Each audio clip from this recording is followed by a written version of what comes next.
로마서 2장 25절에서 29절 말씀입니다. 다 찾으셨죠? 우리 한 절씩 봉독하시겠습니다. 내가 율법을 행하면 할례가 유익하나 만일 율법을 범하면 내 할례는 무할례가 되느니라.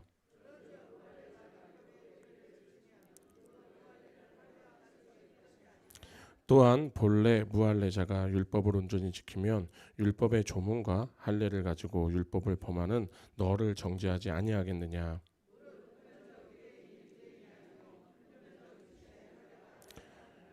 오직 이면적 유대인이 유대인이며 할례는 마음에 알지니 영에 있고 율법 조문에 있지 아니한 것이니라. 그 칭찬은 사람에게서가 아니요 다만 하나님께서이니라. 아멘. 기도하시겠습니다. 거룩하신 주님, 예수님의 이름으로 오늘 말씀을 듣고 주님, 우리가 육의 할례는 하는 자들이 아닌 온전히 마음의 할례는 하는 자가 되게 하여 주시옵시고, 그렇게 주님이 주시는 말씀을 듣고 또 그 말씀을 부드러운 마음판에 새겨 또 그 말씀을 살아내게 하여 주시옵소서. 전하의 입술 주님 붙잡아 주시옵소서. 너무나도 약하여 때로는 세상의 이야기를 할까 너무나도 두렵사오니 주님, 이 모든 예배 주관하여 주시옵소서. 온전히 주님께 모든 것을 맡깁니다. 예수 그리스도의 이름으로 기도드립니다. 아멘. 임마누엘. 자, 또 먼저 추운 날 이른 아침부터 그리스도의 몸된 교회와 지체들 섬겨주신 많은 우리 성도님들께 교회를 대표해서 그 헌신의 감사의 말씀을 드리겠습니다. 감사합니다. 자, 오늘 본문 말씀 참 근데 우리 찬양대 좋죠. 저희 왔었던 박성 교사님이 저한테 그러더라고요. 뭔 찬양대가 뭐 전공자가 몇 명인 거야? 그래서 내가 야 이씨 너 까불지 마. 야 우리 장난 아니야. 우리 친구 저 이제 둘이서 케냐에서 친구였어갖고 동갑내기 친구였어갖고 까불지 마. 아무튼 너무 좋다고. 오늘 또 말씀 오늘 또 하는 찬양이 또 제가 제일 좋아하는 찬양 중에 하나예요. 그래서 참 여기서 이제 너희는 가만히 있어라 그러잖아요. 그러니까 우리의 자아는 가만히 있으면 돼요. 우리의 자아가 가만히 있을 때 하나님의 영이 일하세요. 그 성령이 우리를 이끌어 가실 거고, 그렇게 우리는 하나님을 보기만 하면 구원을 얻는다 안 얻는다. 아멘. 근데 우리는 꼭 하나님의 일을 내 자아가 망쳐요. 에휴. 자, 오늘 본문 말씀으로 들어가겠습니다. 오늘 본문 말씀 로마서에서 다루는 참된 유대인의 의미에서 지금 살펴보려고 합니다. 간혹가다 이런 말씀하시는 분들이 계세요. 우리 성도님들 사이에서는 못 봤는데 제가 예전에 기도원에 있을 때 우리 기도원 교회 있을 때 기도원에 잠깐 오셨다가 막 방방방방 뛰다가 싹 없어지시는 분들 계시잖아요. 어디 갔어? 하면은 막 없어졌어. 그리고 갑자기 나중에 찾아보면 더 큰 은혜, 더 큰 뭐 찾으러 난다고 그렇게 뭘 찾아다니시는 분들 모르겠어요. 언젠가는 찾기를 원해요. 어딘가 좀 정착을 하시기를 원하는데 아무튼 그런데 그런 분들 중에서 어떤 분들이 간혹가다 이런 얘기를 하세요. 하나님은 결국에 이스라엘 백성들을 회복시키는 게 목적이기 때문에 그래서 예수님이 그때 오신다고 하셨으니까 그래서 우리가 빨리 미전도 종족들에게 하나님의 말씀을 전해야 돼. 모든 복음이 세상에 돌아서 나중에 예루살렘으로 들어갈 때 그 이야기를 하시는 분들이 많이 계세요. 사실은 아마도 이 문제가 해결이 될 수 있는 시간이 되지 않을까. 과연 이 이스라엘의 백성의 회복이 진짜 이스라엘의 팔레스타인과 지금 싸우고 있는 이스라엘의 문제인지 아니면 다른 사람의 문제인지 먼저 이제 양해를 구할 것은 지금 목소리가 계속 왔다 갔다 하죠. 왜 그러냐면 어제 그제 우리 청년부들이랑 이제 좀 특별 강의를 하느라고 한 10시간 넘게 아이들과 지금 막 강의를 하느라고 목소리가 계속 왔다 갔다 해요. 그래서 좀 양해를 좀 부탁을 드리겠습니다. 저는 괜찮아요. 우리 청년들이 어저께 죽을 뻔했어요. 2시간 반, 3시간, 2시간 반을 막 앉아 있으면요. 저는 맨 처음에 너무 잘 듣다가 나중 되니까 애들이 오징어가 되는 거예요. 막 우리 오징어 되고 있는 애들. 그래서 이것들을 진짜 그래도 너무나도 감사하게. 그래서 이번에 청년들 그거 하면서 딱 뭘 하나 딱 그런 생각이 들더라고요. 우리 교회도 한 달에 한 번 정도씩은 성도님들 궁금한 거 있을 거 아니에요. 그지 않아요? 그런 것들을 몇 개, 한 5개씩, 4개씩 해갖고 5주 차에는 우리가 소그룹 예배와 그런 것들이 있는데 그 시간대를 한번 Q&A 시간들을 계속 지속적으로 한번 가져볼까? 라는 생각을 했어요. 왜냐면은 생각지도 못한 것들을 많이 물어보더라고요. 근데 이게 맞는 거예요. 모르는 거를 요번에 이제 우리 청년부들 주제가 뭐였냐면 하나님에 대해서예요. 우리가 하나님에 대해서 사실은 되게 잘 알고 있다고 생각하는데 사실 되게 물어보고 싶으시죠. 근데 쪽팔려서 못 물어봤잖아요. 그래서 내가 짬밥이 있지. 내가 그래서 30년 이상 믿었는데 내가 이걸 어떻게 물어봐? 물어봐야 돼요. 그래야지 살아요. 그래야지 되는 거예요. 그럼 교회에 대해서 예배. 그래서 요번에 이제 청년부들의 질문들이 뭐였냐면 하나님에 대하여, 교회에 대하여, 예배란 무엇이에요? 예배자는 뭘까요? 이거가 무슨 얘기를 어디에서 얘기했냐면 저의 뇌피셜이 아니라 그냥 오로지 성경에 있는 것으로만 했어요. 그러니까 애들이 힘들어 죽죠. 왜냐면 재미가 없을 거니까. 그럼에도 불구하고 너무나도 이 친구들이 너무나 잘 들어서 하나님께서 꼭 일하실 것 같다라는 그냥 느낌을 많이 받았습니다. 자, 어쨌든 다시 본문으로 돌아가서 지금 이제 오늘 바울이 지금 오늘 말씀을 보니까 유대인과 이방인 모두를 향한 하나님의 구원 계획을 설명을 하고 있어요. 로마서 전체에는. 근데 오늘은 참된 유대인은 단지 외적인 율법 준수나 육체적 할례에 의해서 결정되는 것이 아니다. 마음의 변화 그리고 성령의 역사에 달려있다라고 이렇게 해서 이야기를 하죠. 그러니까 이런 것을 봤을 때 대략적으로 이 말씀은 이 시대의 그러니까 그때 시대의 유대인들에게 적용되는 게 아니에요. 아니면 또 지금 현재 지금 저희 유대인들 이스라엘 백성들 중에 이스라엘 사람들은 지금도 강경파나 보수파들은 아직까지도 할례를 하거든요. 아직까지도 할례를 해요. 안 할 줄 알았죠. 지금도 해요. 그 친구들은 해요. 지금도. 뭐 안 하는 친구들도 많지만 지금 하는 친구들도 많아요. 어찌됐든. 근데 이제 과연 그들에게 적용되는 문제일까라고 봤을 때는 저는 제가 봤을 때 바울이 예언의 능력이 있었어요. 그래서 2000년 뒤에 너희들에게 내가 말해주는 거야 라고 해서 지금 우리 주사랑교회 성도님들에게 지금 바울이 이야기하고 있는 것 같아요. 바로 너희가 마음의 할례를 받은 자다. 아멘. 그래서 오늘의 말씀을 통해서 우리가 지금 어느 쪽에 지금 치우쳐져 있는지를 좀 보았으면 좋겠다라는 생각이 듭니다. 자, 25절입니다. 먼저 바울은 내가 율법을 행하면 할례가 유익하나 만일 율법을 범하면 내 할례는 무할례가 됐느니라. 이렇게 지금 얘기를 하는 거 있어요.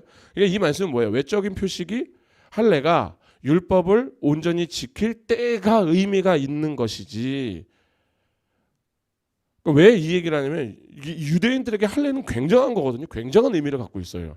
그러니까 아브라함과 맺은 언약이 있고 그렇게 상징이고 또 이것이 자기들이 하나님의 백성이라는 걸 드러내는 표식이잖아요. 그죠? 그러니까 이스라엘 백성들은 이 할례의 증표가 없으면은 하나님의 백성이 아니고 하나님의 백성이 아니면 뭐다? 구원받을 수가 없다.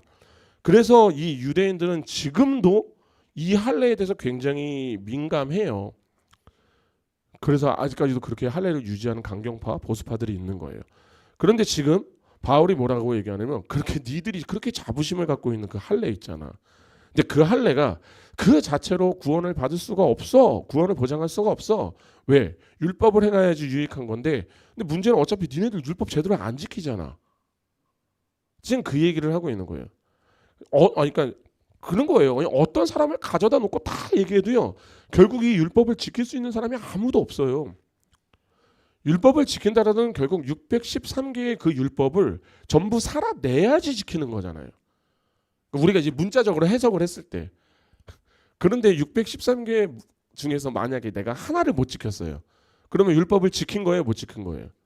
못 지킨 거라니까요. 그러니까 하나님이 얘기하는 거예요. 니들은 죽었다 깨어나도 못 지킨다니까. 그럼 하나님이 율법 우리 엿 먹으라고 준 거예요? 야 이것들은 엿이나 먹어라. 니들 말 더럽게 안 들으니까 내가 니네들 그냥 어떻게든 내가 다 지옥 보내려고 내가 주는 거야. 그게 아니잖아요. 뭐다? 항복하라고. 니들 못해. 아무것도 못해. 그러니까 너희들은 제발 니들 자신에게서 가능성을 찾지 마. 그냥 오죽했으면 그래요. 너희는 가만히 있어. 제발 좀 가만히 좀 있어. 내가 할 거야. 그러니까 우리가 신명기에 보시면 그렇잖아요. 하나님께서 하시겠대요. 너희가 마음과 몸과 뜻을 다해서 하나님을 사랑하게 하사 하나님이 하시겠다라는 거예요. 너희가 사랑할 거야가 아니에요. 그래서 내가 너에게 생명을 주사 하나님이 생명까지도 주신대. 하나님이 얘기하는 거야. 니들의 죄성은 제발 좀 가만히 있어. 내가 할 거야. 그런데 이 유대인들이 얘기하는 게 뭐예요? 우리는 지킬 수 있어요. 이거가 뭐라고 못 지켜 하면서 그렇게 죽내산에 지킨다고 얘기를 하는 거예요. 그러니까 딱 바울이 얘기하죠. 어차피 니들 이 율법 못 지킨다니까. 저는 바울이 이 얘기했을 때 아마 유대인들은 진짜 깜짝 놀랐을 거예요. 왜냐하면 나름대로 바울이 거의 엘리트급이었거든요. 급이 이분 바울이 급이 뭐 우리가 알고 있는 그냥 평생 이런 급이 아니에요. 급이 굉장히 높은 사람이에요. 거기에다 이 사람은 막 우리가 흔히 이거 제가 여기까지 가면 너무 제 근데 어쨌든 되게 교육 되게 많이 받은 사람이에요. 이 사람은 진짜 정치까지도 할 수 있었던 사람이에요. 이 사람의 그 교육 그 환경을 보면은 다 그래요. 어쨌든 근데 그런 사람이 와서 딱 얘기하는 거야. 야, 너네 율법 못 지켜. 고로 이 할례는 뭐가 되는 거다? 무할례가 되는 거다. 이것을 지금 분명히 얘기하고 있어요. 그럼 우리가 제일 먼저 알아야 되는 게 뭐예요? 이스라엘 백성들이 죽고 못 사는 이 할례가 과연 무슨 의미를 갖고 있을까라는 생각이에요. 먼저 이것을 굉장히 지극히 육적으로 피지컬하게만 생각을 하면은 이 할례는 뭐예요? 아브라함의 자손들, 그 아브라함과 그 후손들에게 하나님과의 그 언약의 관계를 상징하는 육체적 표색이잖아요. 그렇죠? 그렇기 때문에 이 유대인들이 이 일을 통해서 나는 하나님의 백성이야말을 100% 확신한다. 그런데 사실은 이것보다 더 큰 의미가 있어요. 뭐냐면 할례가 뭐예요? 포경수술이 아니에요. 포피를 그거나 비슷해요. 포피를 베어내는 것이잖아요. 그죠? 그래서 우리가 이걸 좀 더 우리가 깊게 보게 되면 뭐냐면 이 포피가 뭐냐면은 우리의 죄와 의 본성을 제거하는 거예요. 그래서 우리는 이 포피를 뭐라고 얘기하면 하나의 죄의 장막이라고 얘기를 해요. 그래서 우리가 죄의 장막이 제거가 됐을 때 비로소 우리가 누구하고 연합이 돼요? 하나님과 연합이 되는 거예요. 예수님이 우리의 죄를 사해 주실 때 그래서 우리가 하나님과 연합을 한 거잖아요. 다시 화해했잖아요. 지금 뭐예요? 이 할례의 의미는 결국 뭐예요? 인간의 타락한 본성과 연약함을 나타내는 이 포피를 제거함으로써 이제 내가 하나님의 백성으로 뭐예요? 즉 구원에 관한 이야기예요. 그러니까 사실은 이것은 이때 당시만 해도 하나님에게선 할례는 사실은 하나님께서 할례나 무할례나 막 이런 얘기를 했다고 해서 하나님이 할례를 신경 안 쓰실 것 같으세요? 아니에요. 하나님의 입장에서 할례는 굉장히 중요한 문제예요. 이게 단적으로 보여지는 예가 있어요. 창세기 34장을 보면 그 야곱의 딸 디나 강간 사건이 있잖아요. 그죠? 그때 시므온과 레위가 사실 그렇잖아요. 뭘 잘못했어요, 그렇게. 내 동생이 그 험한 일을 당했어. 그럼 뭐를 해야 돼? 저 같아도 이놈의 새끼들 내가 다 때려 죽인다고 뛰어가겠죠. 니들이 뭔데 내 동생을 건드려. 그지 않아요? 그래 더 열받아. 얘네들이 어디 허허허. 자, 죄송한데 이제 따님을 주세요. 딱 당당하게 그 딸을 겁탈을 한 자들이 와갖고 이제 딸을 달라고까지 해요. 저 같았으면 여기까지 막 치밀어 올라서 너 일로 와봐. 이거 막 때렸을 것 같아. 그지 않아요? 그런데 신기하게 이들이 나중에 야곱이 유언을 할 때 이들에게 무슨 유언을 해요? 저주를 하죠. 그게 창세기 49장 5절에서 7절이에요. 제가 읽겠습니다. 시므온과 레위는 형제여 그들의 칼은 폭력의 도구로다. 내 호나 그들의 모의에 상관하지 말지어다. 내 영광아 그들의 집회에 연합하지 말지어다. 그냥 이것만 보더라도요. 일단 이 사람들은 굉장히 저주를 받고 있어요. 그죠? 7절을 보면요. 그들의 분노가 혹독하니 저주를 받을 것이요. 그들에게 진노가 맹렬하니 저주를 받을 것이요. 내가 그들을 야곱 중에서 나누며 이스라엘 중에서 흩으리라. 아니 이런 저주가 어딨어. 그런데 지금 야곱의 이 유언이 지금 야곱의 뜻이 아니잖아요. 하나님의 뜻이잖아요. 그러면 하나님이 보실 때 지금 이들을 지금 이렇게 저주하시겠다라는 거예요. 그런데 이유가 뭐예요? 그들의 칼은 폭력의 도구로다. 왜? 세겜 족속하고 어떻게 했어요? 진멸을 했잖아요. 그런데 방법이 너무나도 나빴어요. 어떤 방법이었냐면 뭐예요? 오케이 알았어. 세겜이 야 딸내미를 줘. 그럼 이제 어차피 이렇게 됐어. 이렇게 하면 네 주는 게 좋은 거야. 그러면 이제 우리가 다 괜찮아져. 왜? 이제 내가 뭐 비록 그때는 좀 그랬지만 부부가 되는 거잖아. 지금 괜찮은 거야라고 얘기를 하는 거야. 말도 안 되는 소리를. 근데 그때 시므온하고 레이가 딱 그러죠. 오케이 알았어. 그 줘야지 당연히 좋지. 그러면 우리도 나도 뭐 편해. 그러니까 알았어. 근데 문제가 뭔지 알아? 우리 민족과 합치려면은 할례를 해야 돼. 할례를 해야 돼. 왜? 우리는 하나님의 백성이거든. 그럼 너희들이 할례를 한다? 그러면은 오케이. 그럼 내가 내 동생을 줄게. 그러니까 또 이쪽에서도 또 그래요. 오케이. 할례? 오케이 알았어. 그럼 우리 족속이 다 할례 할게. 그리고 할례를 해요. 그리고 시므온이 어떻게 됐어요? 시므온과 레이가 가서 다 죽여버려요. 그래서 어떤 사람이 이렇게 이런 잔인한 것들은 그 수술을 하면 제대로 못 움직이는데 그 수술을 일부러 시키고 가서 죽였다고. 그래서 혼나는 거. 이게 말도 안 되는 소리예요. 이게 진짜 뭐냐면 하나님이 왜 여기서 화나신 포인트가 뭐냐면은 왜 니들이 구원의 상징인 왜 할례를 니들이 왜 거들럭 왜 니들이 이야기하고 있어? 왜 니들 마음대로 구원이 왔다 갔다 해? 내가 그들에게 구원을 준 적이 없는데 나는 그들을 선택한 적이 없는데 왜 니들이 뭐라고 와서 그들에게 구원을 지금 하나님 굉장히 화난 게 이 사건이에요. 그래서 원래 창세기 34장을 보잖아요. 여기에 유일하게 하나님이 안 나와요. 하나님이 안 나오는 장이 바로 이 34장이에요. 여기서는 그 누구도 하나님께 물어보질 않아요. 야곱도 사실은 자기 딸내미가 그런 나쁜 일을 당했으면은 화를 내든가 뭐를 해줘야 되잖아요. 근데 시므온하고 레이가 가서 그 난리를 저렇게 지겼다고. 야 여기에 우리밖에 없는데 야 이씨 우리가 몇 명이나 된다고 그 족속이 우리로 와서 죽이면 어떡할 거야? 너네 미쳤어? 막 소리 지르고 있어요. 그럼 레이하고 시므온은 또 뭐라 그랬어? 이 아버지가 뭐 이래? 동생이 이렇게 됐단 말이에요. 디나는 저기서 울고 있고. 아무도 하나님한테 안 물어봐요. 만약에 시므온과 레이가 하나님한테 물어봤으면 하나님께 얘기했죠. 야 오케이 너희는 가만히 있어. 복수는 내가 해. 가만히. 그랬으면 아마 그 족속이 아니라 그 근처에 있는 족속들도 다 없앴을 수도 있을 것 같아요. 저는.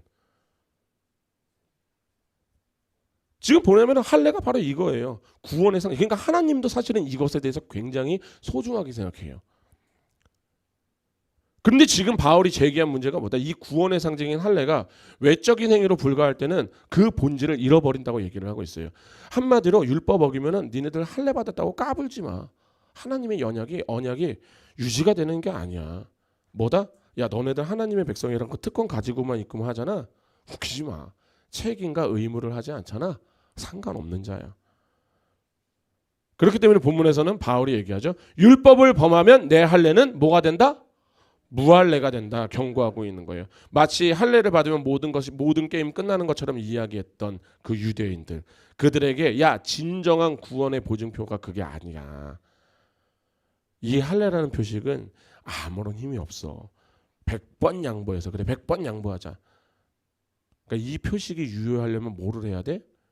너희들이 영적 실제가 일어나야 되는 거야.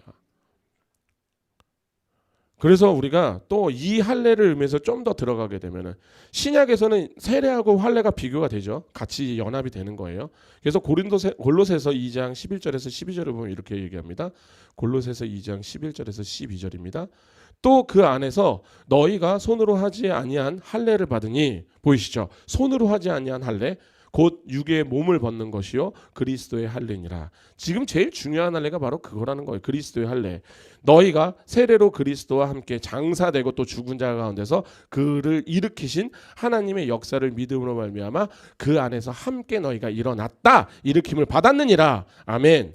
그러니까 여기서 지금 바울이 얘기하는 게 뭐냐면 육체적 할례가 아니라 그리스도 안에서 영적 할례를 강조를 하고 있어요. 이게 세례를 통해서 실현이 된다. 하지만 세례 또한도 물로 이루어지는 외적인 행위잖아요. 그럼 실제로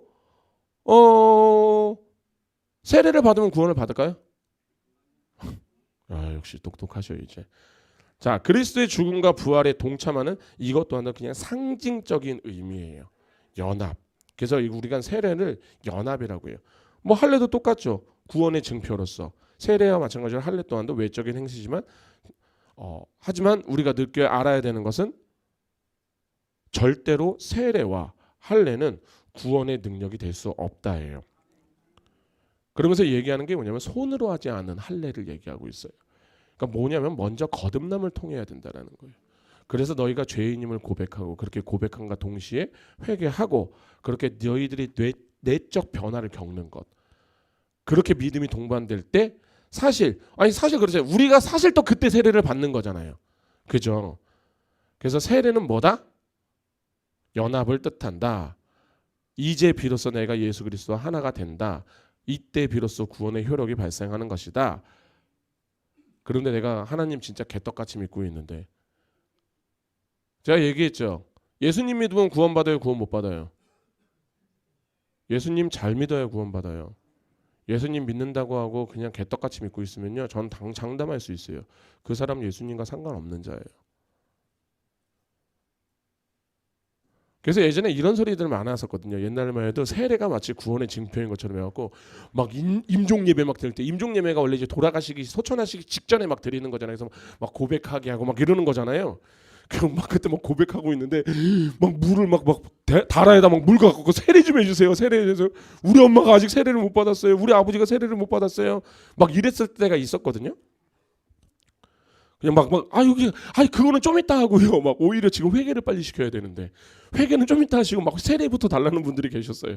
원래 순서도 회개를 먼저 해야지 세례를 줄 수 있어요. 백날 세례 해봐야 아무 의미가 없다라는 거예요. 중요한 것은 뭐다? 성령의 역사. 그 역사를 내가 받아들이는 거. 죄를 자복하는 거. 그렇게 오직 복음만이, 예수 그리스도만이 나의 구원의 길이라는 것을 자복하고 고백하고, 이거 하지 않고 입으로만 나불나불 거리면 뭐다? 그냥 상관이 없다라는 거예요. 그러니까 뭐예요? 그러니까 할례하고 세례는 모두 하나님과의 관계를 상징적으로 나타내는 표식이에요. 그러니까 율법과 외적인 표시. 그래서 하나님의 뜻을 보여주는 그냥 도구일 뿐인데, 그래서 막 할례 받았다, 뭐 세례 받았다, 할례 받았다, 뭐 우리는 할례를 하지 않으니까 세례 받았다 안 받았다 막 이런 거 까불면 된다 안 된다? 안 된다. 그런 식으로 하면 제가 제일 짱일 거예요. 아마 제가 15살 때 세례를 받았어요. 근데 제가 군대를 갔는데 훈련소에서 초코파이에 눈이 멀어서 연무대 교회에서 세례를 또 받았어요. 지금 세례를 받는 사람에게 초코파이를 4개를 준다 그래갖고 초코파이 4개면 한 번 정도 더 받을 수 있지 뭐. 얼마나 좋아. 2번 받으면 더 좋지 뭐. 그러고 받았어요. 그러고 나서 자대를 갔어요. 27사단 7, 8년대에 들어갔는데 거기 7, 8년대 샬롬교회를 갔는데 샬롬교회에서 얘기하는 거예요.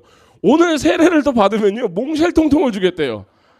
와, 그래도 내가 2번 받았으면 됐지. 근데 거기서 더불어서 자유시간하고 콜라 주겠다는데 나 2등병인데 어떡해.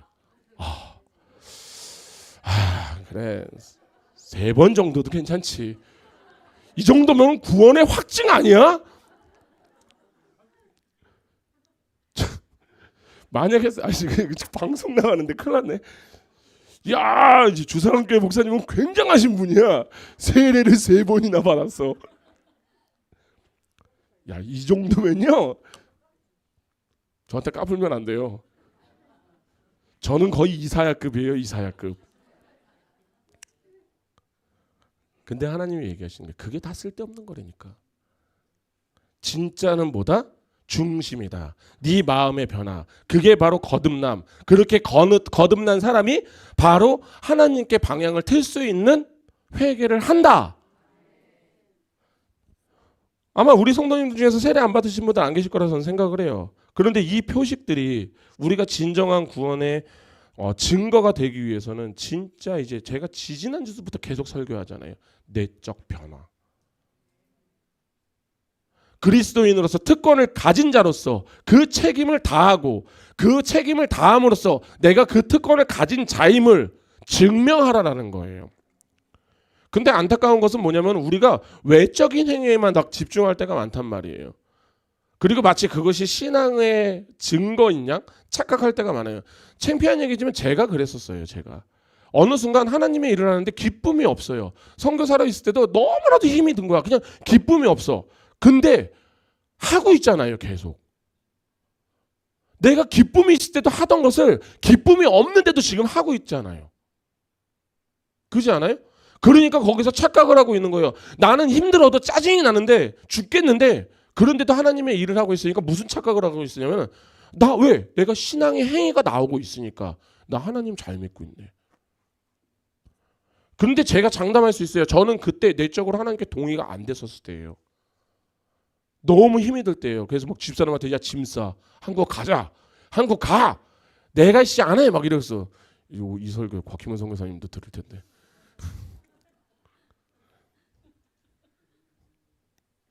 그랬어? 미안해요. 그거 많은 거지. 그런데 하나님은 그때 저의 중심을 보셨겠죠. 그러니까 제가 그때 뭐 여기저기 다닌다, 뭐 마사이족 가니 어디 가니 그런 게 중요한 게 아니었다고요. 그러니까 하나님 앞에서 그때 제가 했던 모든 것들은 하나님이 보시기에 딱 여쭤요. 넌 말짱 꽝이야. 넌 그때 나와 상관없었어. 이와 마찬가지로 이 못난 담임 목사와 더불어서 우리 성도님들, 우리가 세례를 다시 돌아보고 우리가 자신에게 물어봐야 돼요. 나는 지금 어떤 기쁨이 있나? 나는 그냥 단지 지금 예배에 참석하는 게 마치 그냥 난 그래도 예배에 참석하니까. 내가 진짜 우리는 물어봐요. 내 세례와 신앙의 고백, 이것이 진짜 내 실제 삶 속에서 열매를 맺고 있는 나를 봐야 돼요. 이건 제가 한 분 한 분 제가 투시 현상가 있어요. 그래서 이렇게 막 찾아다닐 수가 없어요.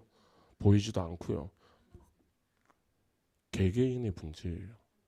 스스로 점검을 하지 않으시면 안 돼요. 여하튼 그렇기 때문에 바울은요 28절에서 29절 뭐라고 얘기합니까? 우리 28절에서 29절 한 목소리로 봉독하시겠습니다. 무릇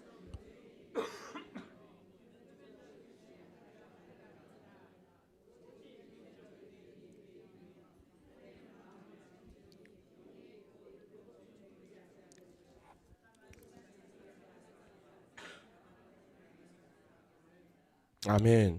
지금 여기서 얘기하는 게 표면적 유대인이 아니고 표면적 육신의 할례가 아니야. 오직 이면적 유대인. 그 유대인이 유대인이고 할례는 마음에 할지니. 아멘.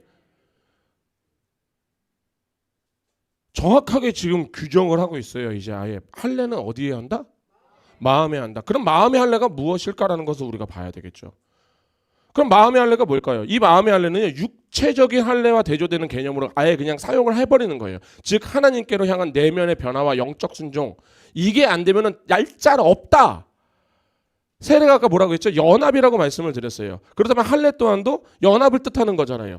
그런데 하나님께서 이 외적인 표적을 중요시 여기는 것은 사실이지만 그럼에도 불구하고 이제는 내가 너희들 안에 있는 것들을 볼 거니까,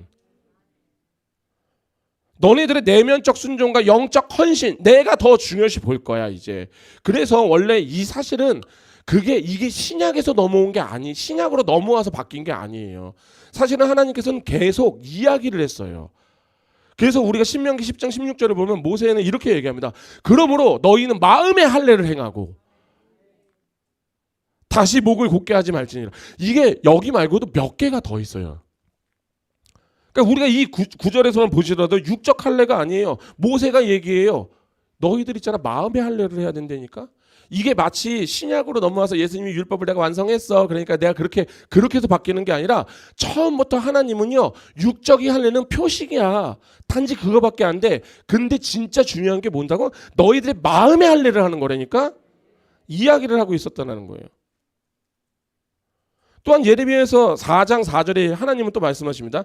유다인과 예루살렘 주민들아, 너희는 스스로 할례를 행하고 너희 마음 가죽을 베고 나 여호와께 속하라. 아멘. 보이시죠? 스스로 할례를 행하는데 너희의 어디에 가죽을 베라고요? 마음의 가죽을 베라는 거예요.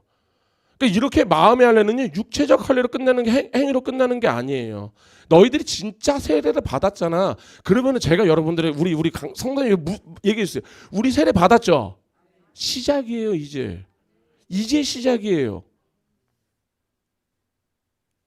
이제부터 우리는요, 나의 죄와 자기 중심을 벗어나려고 온전히 하나님께 돌아가기 위해서 버티고 싸우고는 거란 말이에요. 제가 예전에 말씀을 드렸죠. 우리가 거듭남을 오해하시면 안 돼요. 내가 막 죄를 안 짓고 딱 넘어가서 내가 거듭났다가 아니에요.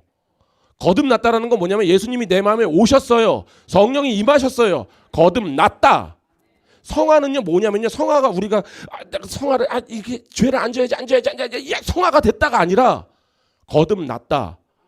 근데 성화는 뭐냐면요, 우리가 넘어가지 않는 거예요. 어떻게든 넘어가지 않으려고 버티는 게 성화라고요. 문제는 우리는 이렇게 손바닥을 너무 잘 뒤집어서 문제예요. 그런데 사실은 우리는 본질이 바뀌었다고요. 거듭났다라는 것은 이미 너에게 새 영이 부어졌다고, 너가 새로운 사람이 됐다고, 너는 옛사람이 아니라고. 그래서 제가 우리 수요예배 때는 알죠? 헌 사람? 옛사람을 벗으라. 그리고 뭐라고? 새 사람을 입으라. 그런 거예요. 성화는 어려운 게 아니고, 성화는요 우리가 하나님의 것을 계속 증명하는 게 성화예요. 내가 마치 성화를 이뤄서 구원을 받는다고 생각하지 마세요. 우리는 어떻게든 버티는 거예요. 예수 안에서. 그래서 제가 지난주에 우리 성경 공부할 때 뭐 말씀드렸죠. 원죄가 무엇이다? 자기를 사랑한 게 원죄다. 그런데 이제 마음의 할례를 통해서 죄와 자기 중심을 벗어버리고 이제 온전하게 하나님께로 돌아섰단 말이에요. 아멘. 이게 진짜 마음의 할례의 의미라는 거예요. 그런데 그럼 마음이 뭘까요? 마음이. 예레미야서 11장 20절에 이렇게 이야기합니다.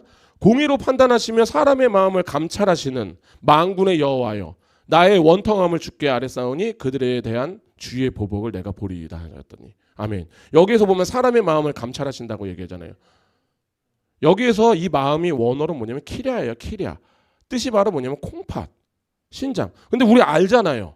원로 목사님은 몇 번을 설교했어요. 마음은 뭐다? 콩팥이다. 그래서 마음은 어디에 있는 거다? 여기 있는 거다 라고 이야기를 몇 번이나 하셨죠.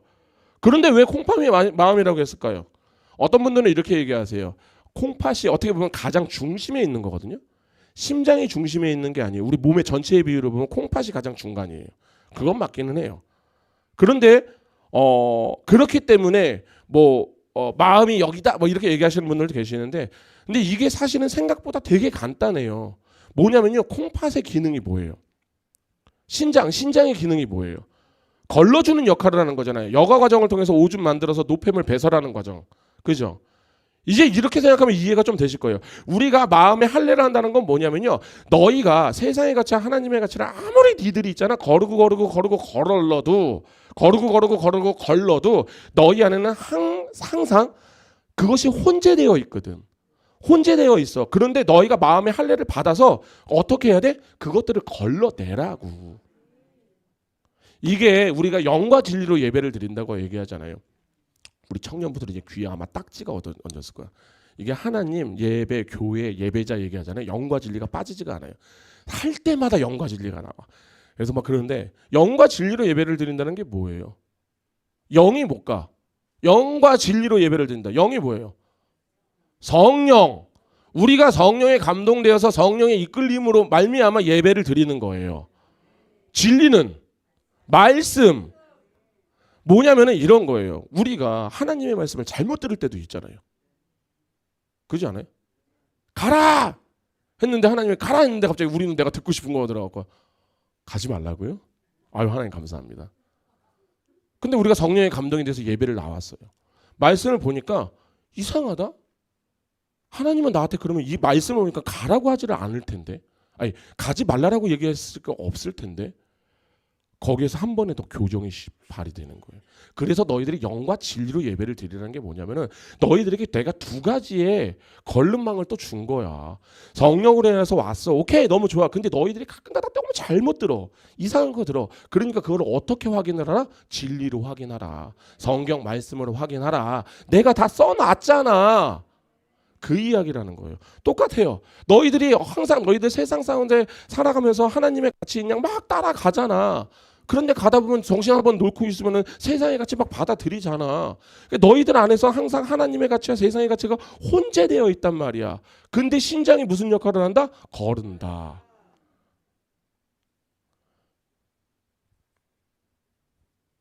그렇기 때문에 하나님은요, 육적 할례? 그 모든 것들이 여과를 시키지 못해. 그러니까 더불어서 마음의 할례를 받아. 그래서 그 안에서 죄를 여과를 해. 배출해. 그래야자 너희들이 진정한 유대인이 되는 거야. 아멘. 그러니까 지금 여기서 바울이 얘기해요. 표면적 유대인이 유대인이 아니고요. 이 얘기하는 거예요. 그러니까 단지 외적인 유대인의 정체성. 그러니까 유대인들이 뭐예요? 혈통, 전통, 율법의 준수, 육체적 할례. 얘네들이 이야기하는 게 딱 이거. 이거를 한 사람이 유대인이란 말이에요. 그런데 지금 하나님이 얘기하시는 거예요. 그게 유대인이 조건이 아니야. 그래서 어떤 선교 단체에서 뭐 백투더 예루살렘이라고 해서 막 그런 그거 하고 있어 하는 단체들이 있어요. 그게 뭐냐면은 그거예요. 하나님의 말씀을 빨리 세상에 다 전하자. 그래서 그 말씀이 돌고 아까 말씀드렸던 거, 처음에 말씀드린 돌고 돌아서 예루살렘으로 들어갔을 때 그들이 회복이 되었을 때 예수님이 오실 거야. 이게 로마서 11장 25절 26절 이게 근거예요. 이스라엘의 완악함이 부분적으로 와서 이방인의 충만한 수가 들어오기까지 그렇게 될 것이라. 그러니까 이방인들 중에서 내가 선택한 백성들이 다 구원을 받으면은 그때 와서 내가 이스라엘에 와서 이스라엘 구원시키고 내가 빵 올 거야. 그래서 많은 사람들이 전 세계에 하나님의 복음을 선포한다. 그래서 저도 선교사로 나간 거잖아요. 그죠? 그런데 문제가 뭐냐면요. 바울이 얘기하는 거예요. 그 유대인 거기에 있는 유대인이 아니라는 거예요. 진짜 유대인은 마음의 할례를 받아서 하나님의 말씀에 따라 사는 사람들, 외적 관습이나 혈통이 아니라 하나님의 은혜를 체험하고 성령의 역사로 거듭난 사람들. 이게 참된 유대인이야. 진짜 이스라엘 백성이라고 이게. 그럼 뭐예요? 유대인이 그러면 여기에서 아까 얘기했던 이스라엘이 구원을 받을 수 있는 방법이 뭐예요? 선택받은 백성들이 다 회복을 해야 되는 거예요. 그럼 이 이야기가 뭔지 아세요? 우리가 여기 올라가서 가인과 아벨도 갈 거 없어 노아의 아들 셋 누구죠? 이름이 함, 야벳, 예? 셈. 아무튼 헷갈려. 거기까지 올라갈 필요가 없어요. 지금 하나님은 얘기하는 거예요. 여기 계신 이 자리에 계신 분들 있잖아요. 너희들이 이스라엘 백성이야. 너희들이 유대인이야. 더 나아가서 이 땅 가운데 예수 그리스도를 구주라 믿는 그들, 그 그리스도인이 모두가 진짜 유대인이고 진짜 이스라엘 백성이라는 거예요. 그렇기 때문에 이것은 우리가 좀 더 확대 해석을 하면 어떻게 돼요? 단순히 교회 출석하고 봉사 좀 하고 세례 같은 외적인 신앙생활을 함으로써 참된 그리스도인이 될 수 없다예요. 그런데 참 많은 이들이 내가 이것을 막 하면서 내가 마치 그리스도인인 것처럼 생각을 하고 산단 말이에요. 그래서 우리가 지옥 간증을 들어보면은 참 재미난 얘기 나오죠. 아니 지옥을 갔다 왔더니만 권사님도 아는 권사님도 계셨고 아는 목사님도 계셨고 아는 장로님도 계셨고 아니 나는 그 장로님 그럴 거라 생각하지 못했는데 왜 거기 계셔? 막 이런 얘기 하시는 분들 계시거든요. 아니 신기하잖아요. 왜 그렇게 많은 분들이 지옥 가서 왜 교회에서 함께 믿음 생활했던 사람들을 본다고 얘기했을까요? 이게 바로 거기서 나온 얘기예요. 주여 하는 자마다 구원을 받지 못한다예요. 이거는 구원의 탈락을 이야기하는 게 아니에요. 단순하게 생각하셔야 돼요. 마태복음 7장 21절에서 23절입니다. 제가 읽겠습니다. 나더러 주여 하는 자마다 다 천국에 들어갈 것이 아니요 다만 하늘에 계신 내 아버지의 뜻대로 행하는 자라야 들어가리라. 그날에 많은 사람이 나에게 이르되 주여 우리가 주의 이름으로 선지자 노릇하여 주의 이름으로 귀신을 내쫓고 주의 이름으로 많은 권능을 행하지 아니하였나이까 하리니 그때 내가 그들에게 밝히 말하되 내가 너희를 도무지 알지 못하니 불법을 행하는 자들아 내게서 뭐하라? 떠나가라. 이 말씀을 보면 딱 정리가 되지 않으세요? 지금도 많은 사람들이 교회에서 내적 변화를 일으킨 사람들이 아니에요. 거듭남도 없는데 교회에 들어와서 자기가 마치 하나님의 백성 코스프레 하고 있단 말이에요 지금. 그러니까 하나님의 입장에서는 때로는 답답하실 거예요. 그 사람들이 와서 하나님 백성 코스프레 하니까 막 여기 나서 기도도 할 거 아니에요. 하나님 입장에서는 그런 거예요. 누구세요? 왜 누구 생판 모르는 사람이 와서 지금 이러고 있어? 누구시냐고요? 너 나 안 믿잖아요. 넌 나 믿어본 적이 없잖아요. 30년 네가 믿음 생활했으면 뭐 할 거야? 넌 나를 믿은 적이 없는데. 진짜 하나님은 성경에서 이야기하는 하나님, 진짜 예배는 성경에서 이야기하는 예배, 진짜 찬양은 성경에서 이야기하는 찬양. 근데 넌 나한테 계속 돈만 달랬잖아. 나는 너희들에게 돈을 준다고 약속한 적이 없어. 물론 제가 이야기한다, 그럼 이제 우리는 다 거지 깽깽이 되는 건가요? 그게 아니라 제가 얘기하잖아요. 물질적인 복은요, 결과적으로 내가 물질을 어떻게 사용할 줄 아느냐에 따라서 부어주는 거예요. 물질을 사랑하는 자에게 물질을 부어주면 어떻게 될 것 같아요? 이 사람은요 그냥 아웃된단 말이에요. 그러니까 하나님은요 절대 그렇게 안 부어주세요. 부어주는 이유는 딱 뭐냐면 너가 물질을 사용할 줄, 물질이 세상에서 이야기하는 게 뭐예요? 만몬이잖아요. 너가 만몬을 사용할 줄 알아야 돼. 근데 니는 만몬에게 막 휘둘려. 맨날 휘둘려. 내가 너 주겠니? 이게 기본이에요. 야, 맨날 넌 만몬한테 가갖고 돈 주세요 하고 있는데 너는 그러니까 40년 동안 넌 나를 믿어본 적이 없다니까?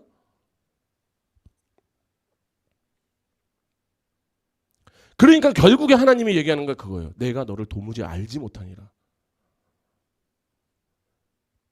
그러니까 이 사람들은요 단 한 번도 교회 안에서요 예수를 믿은 사람이 아니에요. 그러니까 이 사람들이 지옥을 가는 거예요. 이 이야기는 진짜 무서운 이야기예요.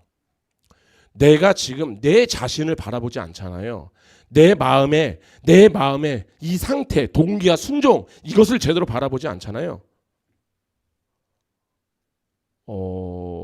나도 몰라요. 더 이상 얘기 안 드릴게요. 그래서 빨리 자신을 뒤돌아보셔야 돼요. 그런데 만약에 있잖아요. 어머! 내가 그런 사람이었구나. 라고 하면은 나 이제 끝났네. 집에나 가자. 뭐 어차피 끝났는데 이게 아니라고요. 지금 하나님이 그 사람에게 은혜를 부어주신 거예요.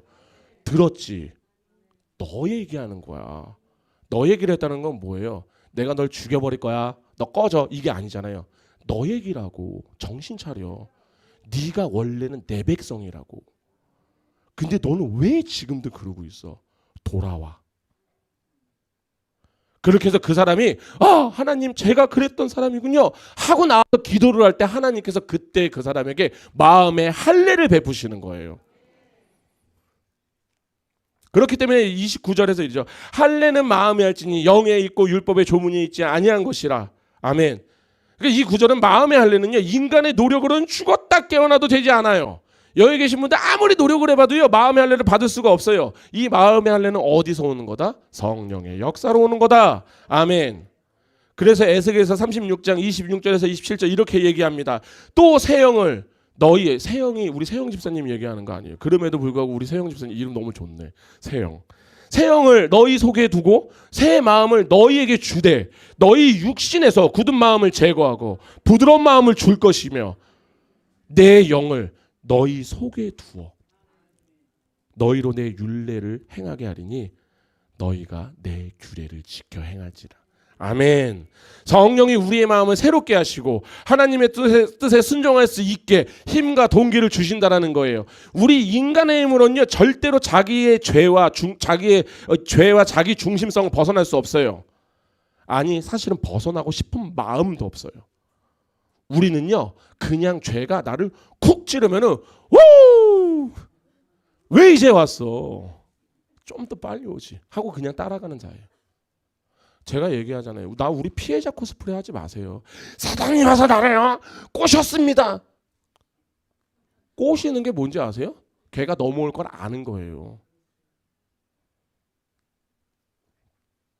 제가 그래서 저희 이번에 청년들이랑도 그런 얘기했거든요. 예수님이 만약에 그 오병이어의 사건 이후에 막 이제 뭐 큰 사건들 있잖아요. 그래서 막 벳세다에서 막 맹인도 막 고치고 하잖아요. 그러고 나서 막 이랬는데 예수님이 만약에 진짜 전도를 만약에 되게 하고 싶었어요. 그러면 사실상 그때 제자들과 무리들이 있었어요. 그럼 그들한테 그러면 되잖아요. 막 거기에서 물어보. 예수님이 그러죠. 야, 애들 야, 요 밖에 있는 애들이 나한테 뭐라 그러냐? 그러니까 애들이 또 엘리야라고 그 아니면은 뭐 세례 요한 그 선지자 막 얘기하고 있단 말이에요. 그럼 예수님 가서 딱 한마디만 하면 돼요. 야, 내가 그다. 그러면은 아마 그때 당시에 네이버가 있었으면 난리 났겠죠. 검색어 1위 예수님. 2위 그는 누구인가? 근데 거기에서 또 뭐예요? 거기서 이제 또 해서 내가 그때 너는 뭐라고 해? 그러니까 그 베드로가 그러잖아요. 예수님은 살아계신 그리스도이시 딱 얘기하니까 그래서 베드로의 고백. 그리고 4위로 나올 거예요. 베드로 쌍욕. 하나님 야 이 사단아 뒤로 물러가라. 못합니다. 설레발치다가 하나님이 예수님이 얘기했잖아요. 베드로 쌍욕 먹은 거잖아요. 야 이 사단아 물러가라. 그만큼 쌍욕이 어디 있어? 그렇지 않아요? 그러고 나서 예수님이 만약에 야 제자들아 다 일로 와봐. 다 왔단 말이에요. 근데 그들에게 얘기할 수 있는 게 뭐냐면은 야 내가 사실은 걔야. 그 사람이야. 너희들이 날 믿으면 너희들 내가 너 구원해 줄 거야. 살려줄 거야. 그랬으면 아마 예수 신드롬이 났을 거예요. 근데 예수님이 얼마나 자신 있었냐면 뭐냐면요. 오케이 알았어. 야 날 따라올 거야? 부인해. 네 자신을 부인해. 네 생명을 부인해. 아마 제자들 다 깜짝 놀랐을걸요. 와 이분 왜 이래? 전도 안 할 거야? 다 내쫓는 거야 지금? 누가 우리가 얼마나 부인을 하고 올 수 있어요? 그렇지 않아요? 근데 예수님이 단호하게 얘기하는 거야. 다 부인해. 다 부인하라고. 왜? 너희 안에는 너희로서는 날 사랑할 수가 없거든. 너희에게 이제 내가 너에게 믿음을 줄 거야.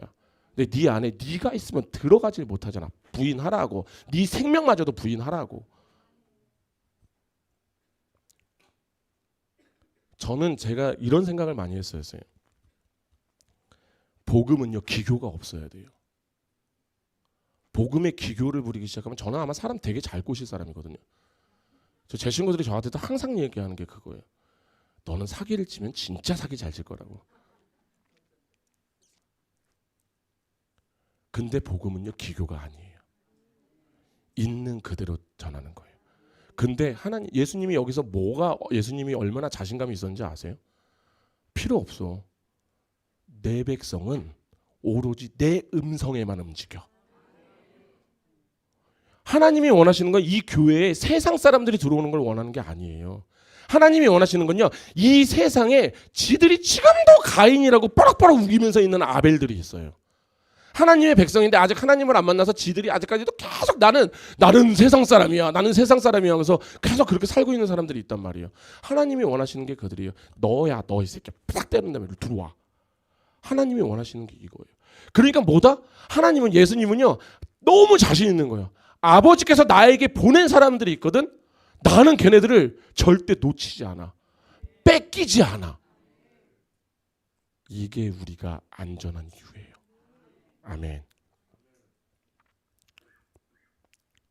왜 여기까지 왔지?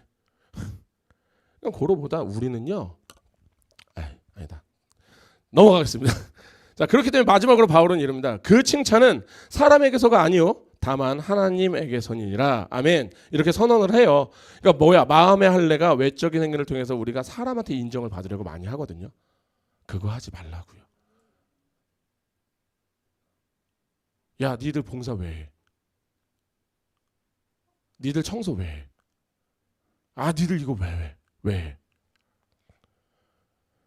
근데 많은 사람들이 사실은 그래요. 이런 것들이 좀 많이 신경을 써요. 그런데 저는 우리들의 죄성으로 봤을 땐 신경을 안 쓸래야 안 쓸 수가 없어요. 줄이세요. 그리고 그 대신요. 오늘 내가 와서 무언가를 한 것에 대해서 그냥 하나님께서 보시고 계시다라는 것을 거기에 감사함을 느꼈으면 좋겠어요. 사실 제가 이번에 이제 저희 이틀 동안 청년부 10시간 넘게 그걸 하고 이제 특강을 하는데 그런 거 있잖아요. 그냥 대충 해도 돼요.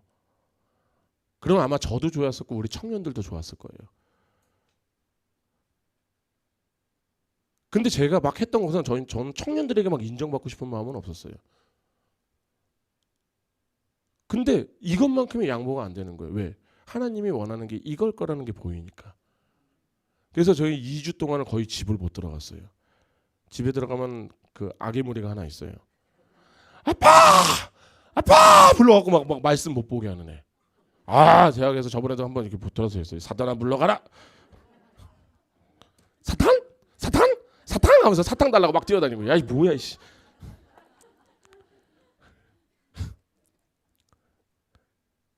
사실 저도 집에 가서 자고 싶죠. 그렇지 않아요? 집에 가면 얼마나 편한데 여기 가면 여기서 자면 쭈그러져 자야 돼요. 이렇게 해서 좁아갖고 집에 가면 얼마나 편해요. 그런데 양보가 안 되는 거예요. 양보가 안 돼요. 양보를 하면 안 돼요. 왜? 내가 사람에게 보일 것이 아니라 하나님이 원하는 게 지금 우리 청년들이 하나님을 제대로 알기 원하니까. 그러니까 애들이 쪽팔린데도 그걸 물어본 거예요. 믿음 생활 지금 몇 년씩 했을 텐데 내가 아직까지 하나님을 잘 모르겠어요. 그러니까 하나님에 대해서 알려주세요. 물어보는 거예요. 교회가 뭔지를 모르겠어요. 물어보는 거예요. 예배가 뭐예요? 참 그렇잖아요. 우리 20, 30년 이제 뭐 믿음 생활했던 사람들 다 그거 물어보고 싶은 거 아니에요, 사실? 제가 안 되니까요. 저도 그랬어요.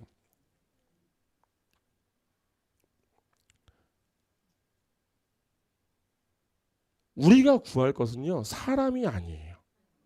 오직 하나님에게서만 구하면 돼요. 근데 이 육체적 할례와 율법 준수를 아주 그냥 칼같이 지키려고 했던 이 양반들. 그러니까 이 유대인들 바리새인들 봐요. 완전 자기 그렇게 이 세상에서 자기 뿜뿜뿜뿜하며 살았다니까요, 이 사람들. 그런데 저는 또 이게 또 우리가 배워야 되는 점이에요. 그러니까 저는 우리 그리스도인들이 제발 이 유대인들처럼 내가 하나님의 백성임에 자신감 좀 갖고 살았으면 좋겠어요.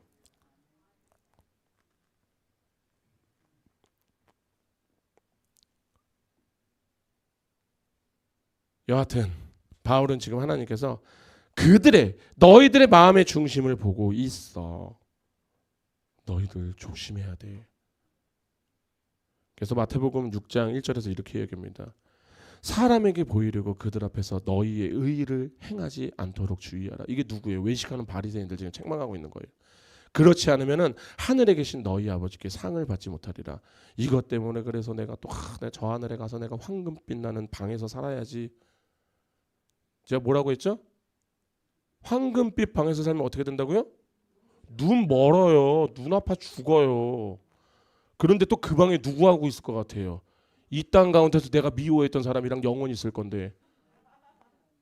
진짜 상은요, 그냥 하나님과 함께 있는 거예요. 하나님보다 더 뭔 상이 더 어디 있어요? 하나님이 계시는데 하나님인데 내가 여기서 100평짜리 100평짜리 아파트를 주면 뭐 할 거예요? 그게 뭔 소용이라고. 하나님이 내 앞에 계신데 이게 눈에 들어오겠어요? 그러니까 상이라는 개념을 우리가 오해를 하시면 안 돼요. 상은요, 하나님이 상이에요. 그러니까 참된 유대인은 뭐다? 이 하나님의 백성은 뭐다? 그냥 그 상 보고 가는 거예요. 내가 하나님과 영원히 함께 있을 수 있는. 아멘. 자, 그럼 이제 우리가 굉장히 바빠질 거예요. 먼저 그냥 우리가 해야 될 것이 뭐예요? 아멘, 아멘, 아멘. 그러면 일단 저거 하나님을 보고 가려면 우리가 제일 먼저 해야 되는 게 뭐다? 내 마음의 점검이에요. 먼저 내 마음을 점검을 하셔야 돼요. 내 마음을 점검을 해서 내가 올도 아니야. 내가 일주일만 생각해도 일주일 동안 나는 과연 진짜 하나님이 기뻐하시는 예배자로 이 삶을 살아냈나? 내가 진짜 거룩한 산 제물로 내가 살아냈나? 아니면 내가 일주일 동안 괜히 찝찝한 것들이 있어갖고 내가 오늘 예배 자리에 안 가면 왠지 지옥 갈 것 같으니까 나왔나?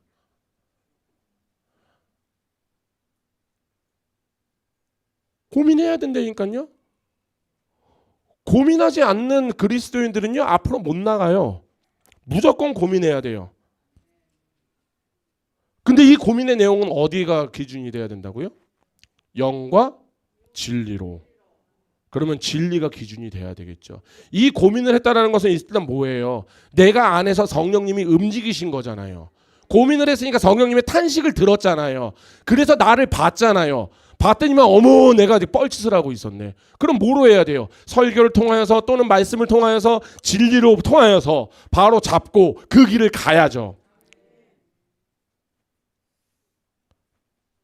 물론 이것은 제가 다시 한번 말씀드리지만 개개인으로 체크를 해야 돼요.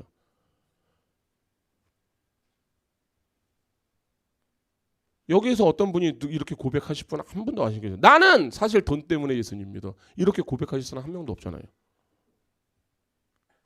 그런데 하나님은 아신다 모르신다? 그렇기 때문에 이 모든 것들은요 1대1이에요. 하나님하고 처리하세요. 그리고 만약 아니잖아요. 은혜가 임하신 거라고요. 그러면 엎드려서 기도하셔야죠. 살려주세요 하셔야죠. 뜨끔하시면은, 뜨끔했다면은 이 뜨끈함에 감사를 하시라고요. 뜨끔했는데 그냥 내 힘으로 이기려고 하지 말고. 절대 못 이겨요. 우리의 힘으로는 절대 죄와 자기 중심성을 이길 수 없어요. 이기고 싶은 마음도 없어요.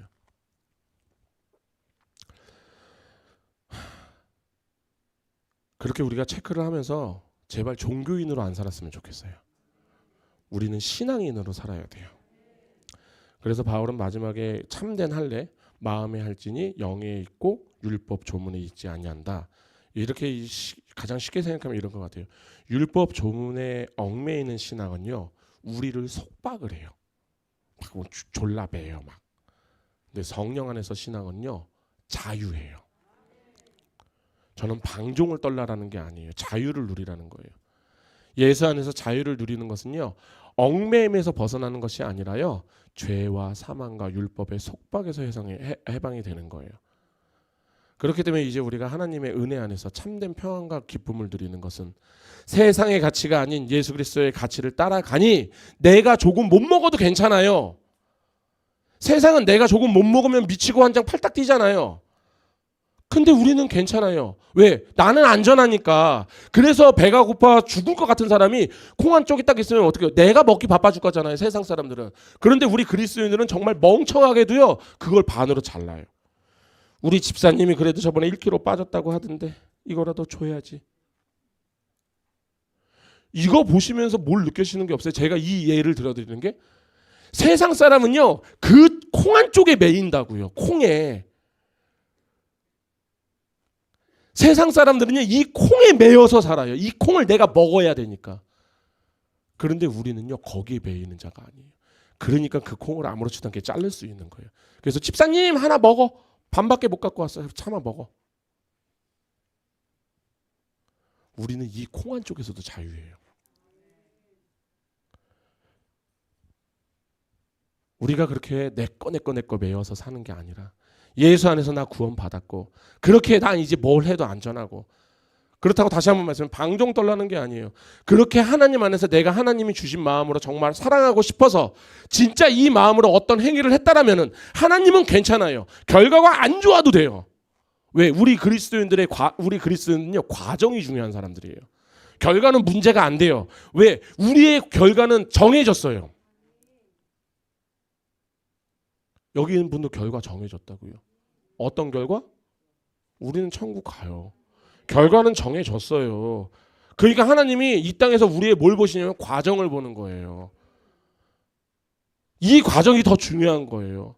왜? 나 하나님 입장에 니네들의 결과는 내가 끝냈거든. 그러니까 너희들이 결과를 걱정할 필요가 없어. 그 결과는 내가 맸어. 그래서 예수님이요, 그것도 확증을 해주셨어요. 내가 다 이루었다. 그러니까 우리가, 하나님은 그렇기 때문에 내가 이제 너희들 과정을 볼 거야. 그리고 이 과정이 뭐예요? 성화의 길. 그러니까 우리가 생각을 해야 돼요. 갈라디아서 5장 22절에서 23절 뭐예요? 성령의 열매잖아요. 그런데 이 성령의 열매, 우리가 맺는 열매가 아니에요. 우리는 맺을 수도 없어요. 그러니까 오죽하면 열매도요, 누리미의 열매, 누구의 열매가 아니라 성령의 열매예요. 이 열매는요, 그럼 결국엔 누가 맺게 해준다고요? 성령님이 맺게 해주는 거예요. 그러니까 우리가 내적 변화를 겪었어요. 그럼 매일매일 싸워 나갈 거예요. 그때마다 내 안에서 성령님께서 계속 탄식하실 거고, 때로는 기뻐하실 거고, 그것에 반응을 해야 된다는 거예요. 이 반응이, 이것이 하나님의 서시 귀에다 대고 누리마 내가 기쁘다라고가 아니라, 야 너 거기 아니야, 너무 감사하죠, 이렇게 얘기해 주시면. 그런데 하나님은 이렇게 얘기 거의 안 하세요. 안 하신다라는 게 아니라 거의 안 하세요. 항상 상황 속에서, 항상 그것 가운데서, 항상 말씀을 통해서 보여주신다고요. 네가 이렇게 하는 것이 맞잖아. 그때 우리가 그걸 따라가면요, 그 안에서 나에게 성령의 열매가 맺혀져요. 이게 진정한 마음의 할례이고, 이게 진짜 참된 유대인의 모습이다. 아멘. 말씀을 아주 간단하게 정리하겠습니다. 제가 이 세상에서 가장 사랑하는 우리 주사랑교회 성도님들, 참된 유대인이란 외적인 할례나 율법의 준수가 아니에요. 마음의 중심이 하나님을 향한 거예요. 그렇기 때문에 우리는 성령님의 탄식함에 귀를 기울이셔야 합니다. 오직 성령님께서 우리의 마음을 변화시켜서 하나님의 뜻에 순종하게 살게 하실 것입니다. 그때 비로소 우리가 하나님의 백성이 되는 거예요. 오늘 소규모 예배잖아요. 요약지에다가 써드렸어요. 뭘 써놨냐면요. 내가 고민해야 될 것들. 5가지인가 6가지를 써드렸어요. 그걸 보시고 고민해 보셨으면 좋겠습니다.